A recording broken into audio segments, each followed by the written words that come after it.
సంక్రాంతి పండుగ సందడి అంతా భీమవరంలోని పెద్ద అమీరం పందెల బరి వద్ద కనిపిస్తోంది. 100 ఎకరాల్లో ఏర్పాటు చేసిన బరిలో పలు రాష్ట్రాల నుండి పందెం రాయుళ్లు వచ్చారు. మందు విందు సర్వం బరి వద్ద ఏర్పాటు చేశారు నిర్వాహకులు. అయితే ఒక్క పార్కింగ్ ప్లేస్ లోనే 2000 కార్లు పార్క్ చేసి ఉన్నాయి. దీన్ని బట్టే పందాల మీద అసలు ప్రజలు ఎంత ఆసక్తి చూపిస్తున్నారో అర్థమవుతుంది.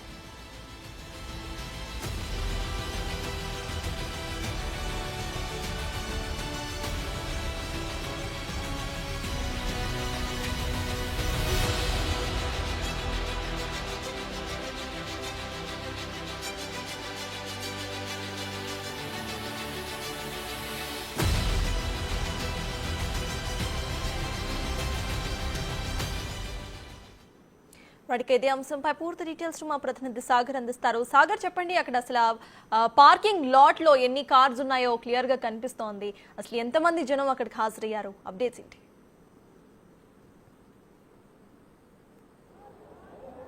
సర్తాజ్, గోదావరి జిల్లాల్లో కోడి పందాలు ఏ విధంగా జరుగుతాయో అని చెప్పడానికి ఈ విజువల్ ఒక నిదర్శనంగా చెప్పుకోవచ్చు. నా వెనుక వైపు మీరు చూస్తే కనుక సుమారుగా 2000 కార్లు 100 ఎకరాలలో ఏర్పాటు చేసినటువంటి బరిని మీరు చూడవచ్చు.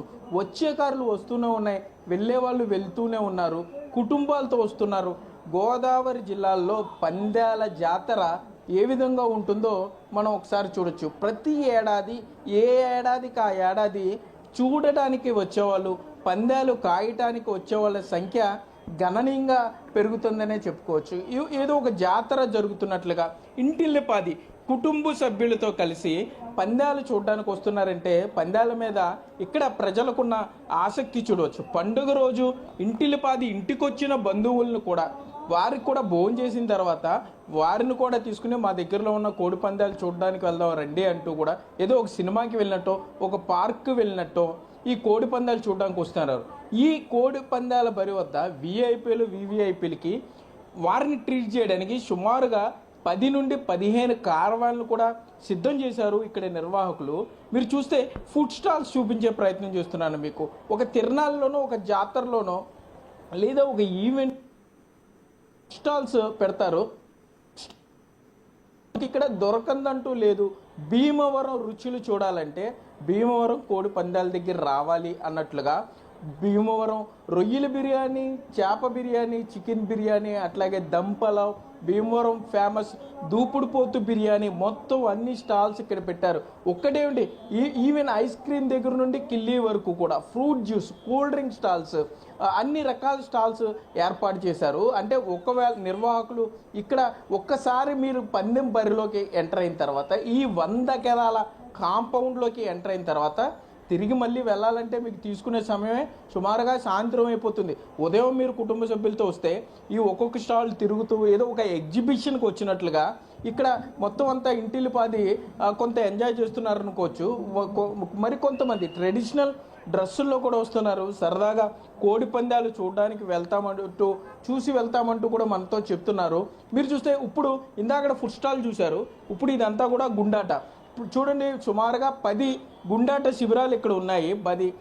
10 టేబుల్స్ వద్ద కూడా చిన్న పెద్ద తేడా లేకుండా, వయసుతో సంబంధం లేకుండా, ఏ తారతమ్యం లేకుండా మొత్తం ఎలా గుంపులుగా నుంచున్నారో మీరు లేడీస్ని కూడా చూడొచ్చు. ఆడవాళ్ళు కూడా తమ అదృష్టాన్ని పరీక్షించుకోవటానికి ఈ గుండాట వద్ద తమ ఏ నెంబర్ వస్తుందంటే 1 నుండి ఉన్న 7 నెంబర్లు కానీ, లక్కీ 7 కానీ, లేకపోతే లక్కీ కలర్ కానీ ఇంకొక అడుగు ముందుకు వేసి సినీ అభిమానుల మీద బాలకృష్ణ, చిరంజీవి, పవన్ కళ్యాణ్, అల్లు అర్జున్ ఇట్లా కొన్ని కార్డ్స్ పెట్టారు. ఏ కార్డు వస్తుందో ముందుగానే చెప్పిన వారికి, సెలెక్ట్ చేసుకున్న వారికి వారు పెట్టిన పందెం కన్నా డబుల్ రేటు వాళ్ళు ఇస్తున్నారని చెప్పుకోవచ్చు. ఇంకొకటి అందర్ బహార్, లోన బయట మామూలుగా ఇది చట్ట విరుద్ధంగా చెప్తుంటారు, కానీ ఇక్కడ ఇంత పెద్ద టెంట్లో సుమారుగా ఒక అరెకరం స్థలంలో ఇక్కడ ఈ అందర్ బహార్ ఏర్పాటు చేశారు. అందరూ కూడా లోపలికి వెళ్తున్నారు, వస్తున్నారు, కార్డ్స్ గేమ్ ఆడుతున్నారు. ఈ పండుగ 4 రోజుల పాటు కూడా ఇక్కడ ఈ అందర్ బహార్ యథేచ్ఛగా అయితే కొనసాగనుంది. మీకు ఏ మోడల్ కారు కావాలన్నా కూడా ఇంచుమించుగా విదేశీ కార్లు సైతం ఆ విదేశీ కార్లలో సైతం ఇక్కడికి చేరుకుంటున్నారు ఈ పందాలు చూడడానికి ప్రతి ఒక్కరూ కూడా. మీకు అది చూసేసరికి కోడి పందాలు, మెయిన్ కోడి పందాల బరి సుమారుగా 25 లక్షల నుండి ₹1,00,00,000 వరకు కూడా పందెం కాసే విఐపీలు, వివిఐపీలు మీకు అక్కడ కూర్చుని మనకి కనబడుతున్నారు. వారంతా కూడా తమ కోడి పుంజు గెలవాలంటూ ఎంత ఉత్సాహంగా పందాలు వేస్తున్నారో కూడా చూడొచ్చు. అంటే పందాలు అనేది ఒక కల్చర్లో ఒక భాగంగా ఉండేదాన్ని పందాలే కల్చర్ అనే విధంగా గోదావరి జిల్లాకి చెందిన పందెం నిర్వాహకులు తీసుకొచ్చారంటే పరిస్థితి ఏ విధంగా ఉందో కూడా అర్థం చేసుకోవచ్చు. సుమారుగా 20 టేబుల్స్ నెంబర్ గేమింగ్ ఇక్కడ ఏర్పాటు చేస్తే 2 ఎకరాల స్థలంలో మీకు ఆ కోడి పుంజులు దెబ్బలాడుకోవటానికి, లేకపోతే వాటిని స్క్రీన్ల మీద చూడడానికి LED స్క్రీన్లు, అక్కడే మీకు మంచినీరు, భోజనం వసతి, విందు, వినోదాలు, అట్లాగే పందాలు డబ్బులు చేతులు మారినప్పుడు కౌంట్ చేసుకునేందుకు డబ్బుల మెషిన్స్, లక్షలాది రూపాయలు. ఆ టెంట్స్ మీరు చూస్తే కనుక సీఎం మీటింగ్కి లేకపోతే ప్రైమ్ మినిస్టర్ మీటింగ్కి వచ్చినప్పుడు కూడా ఈ స్థాయిలో టెంట్ ఏర్పాటు చేశారు. ఈ మెయిన్ మీరు చూస్తున్న మెయిన్ ఈ tent back side rain proof tent కూడా మీరు చూడొచ్చు వైట్ కలర్లో. ఆ రెయిన్ ప్రూఫ్ టెంట్లోనే విఐపీలు, వివిఐపీలు అక్కడ కార్డ్ గేము, కోట్లాది రూపాయల ప్యాకాట అక్కడ జరుగుతుందని మనకి సమాచారం అందుతుంది. కనీసం వీడియో కెమెరాతో, సెల్ ఫోన్తో కూడా అక్కడ లోపలికి అనుమతి లేదు, వీడియో కెమెరాకి అసలు అనుమతి లేదు. మీడియా కనపడితే ముందుగా ఆపేస్తున్నారు. పందాలు చూపించు అన్నా కూడా అసలు మీరు ఇక్కడ చూపించాల్సిన పని లేదు.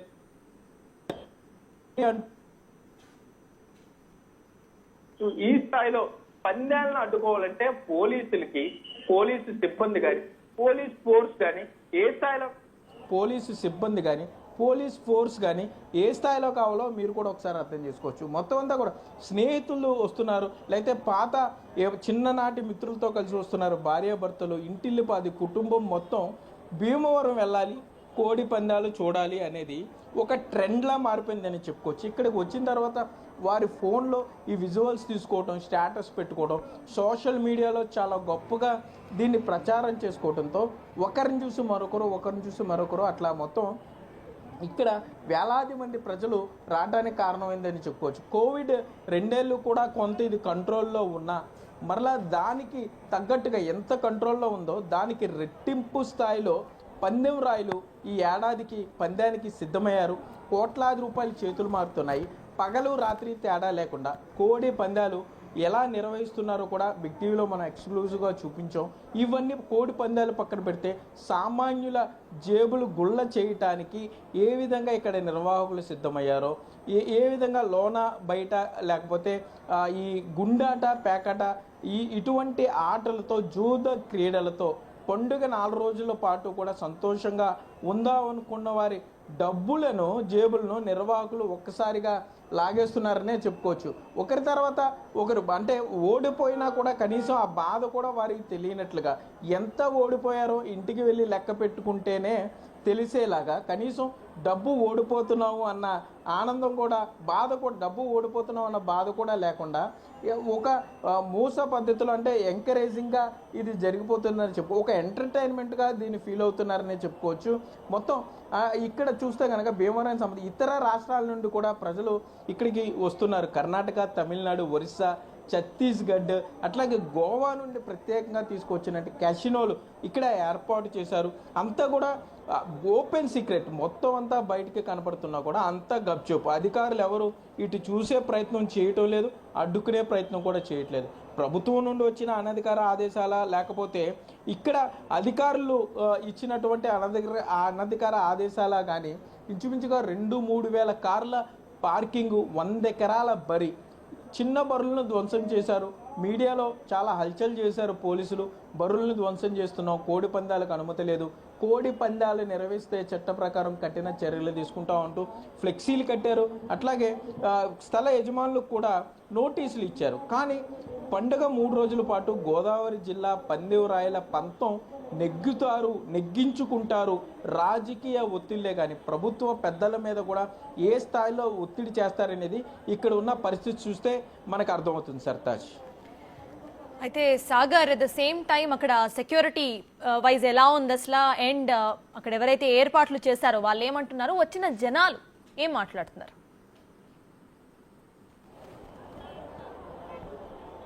అయితే మీడియాతో మాట్లాడడానికి నిర్వాహకులు ఎవరు అసలు సిద్ధం కావట్లేదు. ఇక సెక్యూరిటీ పరంగా వస్తే హైదరాబాద్ నుండి వచ్చి ఉన్నటువంటి ప్రత్యేక బౌన్సర్స్ని మీరు చూడొచ్చు. మీడియాని నాట్ అలౌడ్, మీడియా లోపలికి వెళ్ళే అనుమతి లేదు. ఈ హైదరాబాద్ తెలంగాణ రాష్ట్రం నుండి ప్రత్యేకంగా సుశిక్షితులైన చూసి వెళ్ళిపోయేవాడిని వీరు ఎక్కడ అడ్డు చెప్పడం లేదు. కానీ కెమెరాతో లోపలికి వెళ్తాం కానీ వీడియో రికార్డింగ్ చేస్తే మాత్రం అడ్డుకుంటున్నారు, వారికి వెంటనే బయటికి పంపించేస్తున్నారు. ఆ బౌన్సర్లు ప్రతి కోడి పందాల దగ్గర కానీ లేకపోతే ఇక్కడ పేకాట గుండాట దగ్గర కానీ ప్రతి చోట బౌన్సర్లు ఉన్నారు. ఎక్కడ వచ్చిన వారు శృతి మించినా, ఎక్కడైనా కొంత అతిగా ప్రవర్తించినా, లేకపోతే ఇక్కడ నిర్వాహకులతో కానీ లేకపోతే ఎవరైతే గేమ్స్ పెడుతున్నారో ఆ గేమ్స్ పెట్టే వారితో ఎక్కడైనా డిస్కషన్ పడ్డా కూడా వెంటనే 4-5 బౌన్సర్స్ మనల్ని చుట్టుముడతారు. అక్కడ ఆ ప్రాంగణం నుండి బయటికి పంపించేసే ఏర్పాట్లు జరుగుతాయి. అసలు మీరు ఇక్కడ సర్తాజ్ మీరు చూస్తే ఒక జాతర, ఒక తిరణాలు లేకపోతే ఒక ఎగ్జిబిషన్ను తలదన్నేలాగా ఇక్కడ ఉందనే చెప్పుకోవచ్చు. ఒక ఎగ్జిబిషన్కి ఇంటిల్లి పాది వీకెండ్లో ఎలా వెళ్తారో అట్లా కోడి పందాలు చూడడానికి కూడా చిన్న పెద్ద తారతమ్యం లేకుండా మొత్తం ఫ్యామిలీ మెంబర్స్ అంతా ఇక్కడికి వచ్చి సరదాగా చూస్తున్నారు. ఒకవేళ డబ్బులు పందెం కట్టే అవకాశం ఉంటే డబ్బులు జూదంలో పెడుతున్నారు. గెలిస్తే వారు ఆనందంగా ఉంటున్నారు. వెంటనే డబ్బులు వచ్చినాయి కాబట్టి మరలా గెలుస్తామనే నమ్మకంతో మరలా దాంట్లో డబ్బులు పూర్తి టేబుల్ ఇక్కడ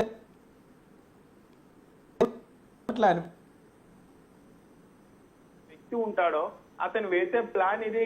వాళ్ళ మధ్యలే ఈ గుండాట్లో 4-5 మనతో ప్రజల్లో కలిసిపోయి ఉంటారు. సరదాగా వచ్చిన వారితో వారు డబ్బులు వేసి పూర్తిగా వారి జేబులో డబ్బులు అయిపోయేదాకా కూడా మనల్ని వారు చీర్ చేస్తారు. డబ్బులు వస్తే పెట్టండి అని చెప్తారు. మనకి తెలియకుండానే మనం వారి మాయలోకి వెళ్ళిపోతాం, ఆ నెంబర్ గేమ్లోకి వెళ్ళిపోతాం. సో మన డబ్బు తర్వాత మాత్రమే మనకు అర్థమవుతుంది పూర్తి స్థాయిలో చిల్లులు పడిన తర్వాత మాత్రమే మనకు అర్థమవుతుంది పూర్తి స్థాయిలో డబ్బులు కోల్పోయామని.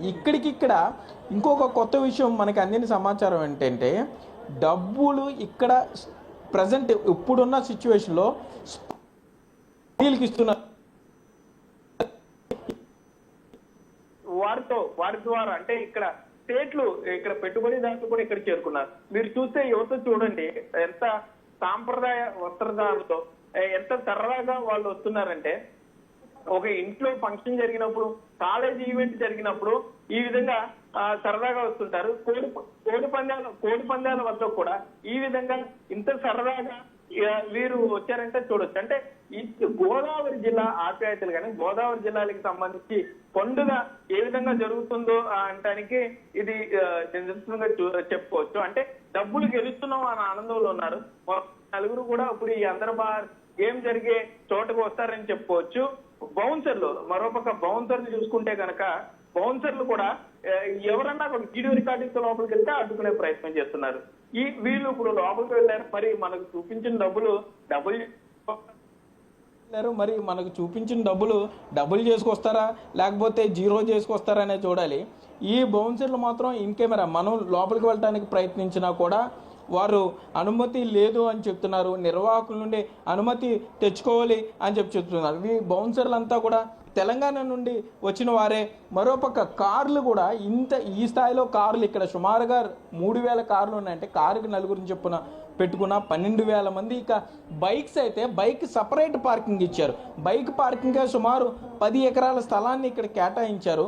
మరోపక్క రోడ్డు అయితే భీమవరానికి సంబంధించి మెయిన్ రోడ్డు ఏదైతే కాళ్ళ వైపు వెళ్ళే రోడ్డు ఉంటుందో భీమవరం నుండి కలిదిండి వైపు వెళ్ళే రోడ్డు అయితే పూర్తి స్థాయిలో ట్రాఫిక్తో పూర్తిగా ఆగిపోయిందనే చెప్పుకోవచ్చు. ఎందుకంటే ఈ వచ్చే కార్లు వెళ్ళే కార్లు అట్లాగే ఈ పార్కింగ్ ఎక్కడ పెట్టాలని చెప్పి కొంతమంది అడ్డంగా పెట్టేయటం కానీ, సో ఇంత ఒక పక్క సందడిగా ఉందని చెప్పుకోవచ్చు, ఒక పక్క పండుగ మొత్తం భీమవరంలోనే ఉందా అనే విధంగా చెప్పుకోవచ్చు. మరోపక్క అసలు ఇంత పండగలో సామాన్యులు ఇక్కడికి వచ్చిన తర్వాత ఇదే కల్చర్ అలవాటైపోతే పండుగ అంటే సంవత్సరం ఏడాది మొత్తం సంపాదించినటువంటి సొమ్మంతా కూడా 3 రోజుల్లోనే ఎవరైతే నిర్వాహకులు ఉన్నారో ఆ నిర్వాహకుల ఖాతాల్లోకి వెళ్ళిపోయే అవకాశం ఉంటుంది. మొదట చిన్నగా మొదలు పెడతారు, డబ్బులు రావడం మొదలుపెట్టిన తర్వాత డబ్బులు వస్తున్నాయన్న ఆనందంలో దాన్ని డబ్బులు చేస్తారు. 1000 నుండి 2000, 3000, 5000 ఒక్కసారిగా తమ జేబులో పండగ ఉంచుకున్న బట్టలు కొనుక్కోవడానికి ఉంచుకున్న డబ్బులను కూడా డబ్బులు అవుతాయన్న ఆనందంలో పెడతారు. వెంటనే ఇక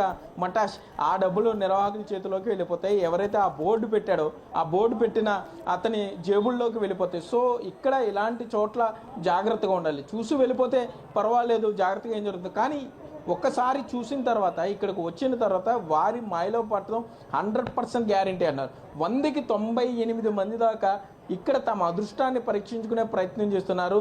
సో తెచ్చిన ఆఖరి 100 రూపాయలతో సహా ఆఖరికి 50 రూపాయలు కూడా, ఎందుకంటే మంచినీళ్ళు స్టాల్స్ ఉన్నాయి, డబుల్ రేట్స్ అన్నీ మొత్తం మీ జేబులు అయితే గుళ్ళైపోతాయని చెప్తున్నారు. ఎనివే పండుగ 3 రోజుల పాటు కూడా భీమవరంలో మెయిన్ బరి, అటు సీసలు కానీ ఇటు పెదమెరులో ఏర్పాటు చేసిన బరి కానీ డేగాపురంలో ఏర్పాటు చేసిన బరి కానీ మొత్తం అంతా కూడా ఇతర రాష్ట్రాల నుండి వచ్చిన అతిథులు, విదేశాల నుండి వచ్చిన అతిథులు, కోటీశ్వర్లు డబ్బు ఏం చేసుకోవాలో అర్థం కాక 3 రోజులు ఇక్కడ భీమవరం పరిసర ప్రాంతాల్లో కూర్చుని అటు ప్యాకెట్ కానీ ఇటు కోడి పందాల మీద కానీ విచ్చలవిడిగా ఖర్చు చేసేవారు. మరోపక్క అసలు పండుగ సాంప్రదాయం గొబ్బెమ్మలు, ముగ్గులు, పిండి వంటలు, బంధుమిత్రులతో కలిసి కూర్చోవటం, ఇంటిల్లిపాది సరదాగా కూర్చుని ఒక సినిమా చూడడం, లేకపోతే ఈ ఏడాదంతా ఏం చేశారు, ఏం చేయబోతున్నారనే పలకరింపులు క్రమేపీ మాయమైపోతున్నాయని చెప్పుకోవచ్చు. రాబోయే రోజుల్లో రాబోయే ఏడాది దీనికన్నా మరింత పెద్ద స్థాయిలో ఏర్పాటు చేయడానికి కూడా నిర్వాహకులు రెడీ అయిపోతున్నారనే చెప్పుకోవచ్చు. సర్తాజ్ అయితే సాగర్, చూస్తున్నాము అక్కడ ఏ విధంగా కార్స్ ఇప్పటికీ కూడా లోపలికి వస్తున్నాయి, కొంతమంది బయటకు కూడా వెళ్తున్నారు. అసలు ఏ టైం వరకు ఈ పందెం బర్లు నిర్వహణకి పర్మిషన్స్ ఉన్నాయి ఆ ఏరియాలో? అయితే దాని గురించి అప్డేట్స్ ఏంటి?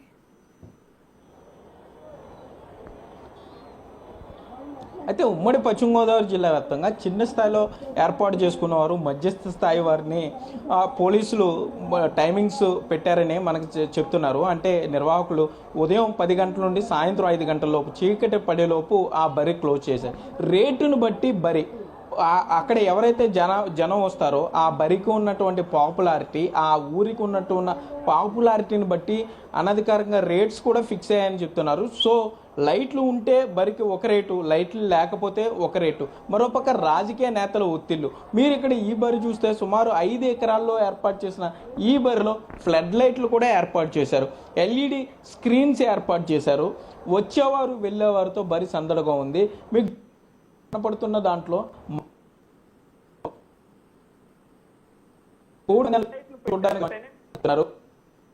ఉన్న వాతావరణం ప్రకారం 5-5:30 గంటలకి చీకటి పడిపోతే సో అప్పుడు లైట్లు ఆన్ అవుతాయి. ఇక ఎన్నింటి వరకు జరుగుతాయి అనేది పోలీసులకే తెలియాలి. ఎందుకంటే ఎన్నింటి వరకు జరుగుతాయనేది పోలీసులకే తెలియాలి. ఎందుకంటే అర్ధరాత్రి 2 వరకు కూడా జరిగాయని చెప్తున్నారు మనకి. సో లైట్లు ఉన్న ప్రతి చోట కూడా అర్ధరాత్రి సామాన్యులకు ప్రవేశం లేకుండా, చూడటానికి వచ్చే వాళ్ళకు ఎటువంటి ప్రవేశం లేకుండా ఈ ఏర్పాట్లు చేశారు. అంటే బయట వారికి ఎవరికి అనుమతి లేకుండా రాత్రిపూట మాత్రం ఓన్లీ కోటీశ్వర్లు, లక్షలాది రూపాయలు పందాలు కాసుకునే వారికి మాత్రమే అవకాశం ఉంటుందని చెప్తున్నారు. పక్క చూసుకుంటే కనుక ఏమాత్రం గొడవ జరిగిన బౌన్సర్లు సిద్ధంగా ఉంటారు. సో బౌన్సర్లు కూడా డ్యూటీలు వేశారు. పగలు ఎవరు చేయాలి, 3 షిఫ్ట్ల కింద డ్యూటీలు వేశారంటే పగలు రాత్రి తేడా లేకుండా ఏ విధంగా ఇక్కడ బౌన్సర్లు పెట్టారంటేనే పగలు రాత్రి తేడా లేకుండా ఏ విధంగా కోడి పందాలు ఆడతారనేది కూడా మీరు చూసుకోవచ్చు. ముఖ్యంగా ఇటు గోదావరి జిల్లాల కన్నా కూడా తెలంగాణ రాష్ట్రం నుండి, తెలంగాణ సరిహద్దుగా ఉన్న ఈ గ్రామాల నుండి ఎక్కువగా ప్రజలు వచ్చి సాఫ్ట్వేర్ ఎంప్లాయీస్ ఇక్కడ నుండి గోదావరి జిల్లాల నుండి హైదరాబాద్, బెంగళూరు, కర్ణాటక, తమిళనాడు వెళ్ళి అక్కడ ఉద్యోగాలు చేస్తూ వీరు మరలా వాళ్ళకి పండక్కి మా ఇంటికి రండి, మా జిల్లాలో కోడి పందాలు బాగా జరుగుతాయి, పండుగ 3 రోజులు చాలా ఆహ్లాదంగా ఉంటుంది, లేకపోతే రకరకాల గేమ్స్ జరుగుతాయి, పోలీసులు ఏమనరు, అంతా ఇల్లీగల్ అని మీరు చెప్పేవి, వినేవి, చూసేవి అంతా కూడా లీగల్ అని చెప్పడంతో ముఖ్యంగా ఈ సాఫ్ట్వేర్ ఎంప్లాయీస్ కానీ లేకపోతే అక్కడ బడా కాంట్రాక్టర్లు, ఇతర రాష్ట్రానికి సంబంధించిన రాజకీయ పెద్దలు లేకుండా వారంతా కూడా ఇక్కడికి అంటే ఇక్కడ అంతా లీగల్ అన్న యాంగిల్లో వాళ్ళకి చెప్తున్నారు కాబట్టి దీన్ని ఒక సరదాగా లేకపోతే దీన్ని ఒక గొప్పగా చెప్పుకుంటున్నారు కాబట్టి ఇంతమంది జనం ఇప్పుడు మనం ఉన్న ప్రాంగణంలోనే సుమారుగా 25,000 మంది దాకా జనం ఉంటారు. చిన్న పెద్ద తేడా లేకుండా 3,000 కార్లు, సుమారుగా 10,000 బైక్స్ ఉంటాయి. అది కాకుండా ఇక్కడ పార్కింగ్ లోపల సరిపోకపోవడంతో మరలా లోపల వచ్చి దింపేసి మరలా బయటికి వెళ్ళిపోయే కానీ లేకపోతే ఫ్యామిలీ కూడా అసలు కోడి పందాలు ఎలా జరుగుతాయో చూద్దామని వచ్చి గుండాట్లో పూర్తిగా డబ్బులు పోగొట్టుకోవడం కానీ ఇలా ఒకటి కాదు. ఇక్కడ నిర్వాహకులు మొత్తం ఈ సామాన్యుల జేబులు గుల్ల చేసి సామాన్యులు అదృష్టం పరీక్షించుకోవడానికి వచ్చి డబ్బులు పోగొట్టుకుంటే డబ్బున్న వారు సరదా కోసం 1,000 రూపాయలు, 1,00,000 రూపాయల దాకా పందెం తీసుకువెళ్ళి తమ అంటే ఆనందం కోసం ఆ కోడి పుంజులు దెబ్బలాడుకుంటుంటే ఏ పుంజు గెలుస్తుంది లేకపోతే పలానా పనుకోకుండా ఇక్కడే ఆ ఫుడ్ సౌకర్యం కూడా కల్పించడం, ఇక్కడే భోజనాలు, ఇక్కడే కూల్ డ్రింక్, మద్యం అయితే ఏరులై పారుతుందనే చెప్పుకోవచ్చు. ఎక్సైజ్ అధికారులు అసలు గప్చుప్గా ఉన్నారనే చెప్పుకోవచ్చు. సాధారణంగా 3 బాటిల్స్ కన్నా ఎక్కువ ఫ్రెండ్స్ ఇంట్లో పార్టీ ఉన్న మనం తీసుకెళ్తుంటే వెంటనే ఎక్సైజ్ అధికారులు ఆ లిక్కర్ కేసు పెడుతుంటారు. కానీ ఈ పండుగ 3 రోజులు అవకాశం ఉంటే ప్రభుత్వం అనుమతిస్తే 4 రోజులు కూడా ఎన్ని లీటర్ల లిక్కర్ కన్జ్యూమ్ చేస్తున్నారో మద్యపాన ప్రియులైతే ఒక పక్క పందాలు, మరో పక్క మద్యం. పందెం చూస్తూనే మద్యాన్ని సేవించడం, మరోపక్క పందాలు చూస్తూనే రకరకాల కార్యక్రమాలు, మరలా పందాలు బోరు కొడితే పక్కనే ఏర్పాటు చేసినటువంటి పేకాట శిబిరానికి వెళ్ళి మరలా అక్కడ పేకాట ఆడుతూ కూడా మద్యం సేవిస్తూ ఉంటారు. సో ఒక క్లబ్ ని తలపించేలాగా గోవాలో ఏ విధంగా కసినోలు ఉంటాయో వాటిని మించి ఇక్కడ ఈ విధమైన ఏర్పాట్లు చేశారంటే నిర్వాహకులకున్న రాజకీయ అండదండలు ఏ విధంగా ఉన్నాయో కూడా అర్థం చేసుకోవచ్చు. మరోపక్క రాత్రిపూట జరిగే పందాలకి మాత్రం ఓన్లీ VVIP యాక్సెస్ మాత్రం ఉంటుందంటున్నారు. రాజకీయంగా పలుకుబడి ఉన్నవారు కేవలం 5 లక్షల నుండి ఆ పైన పందాలు కట్టేవారిని మాత్రమే రాత్రిపూట పందాలకు నిర్వాహకులు అనుమతిస్తారు అంటూ కూడా మనకి సమాచారం అందుతుంది. Sartaj. Right, thank you Sagar.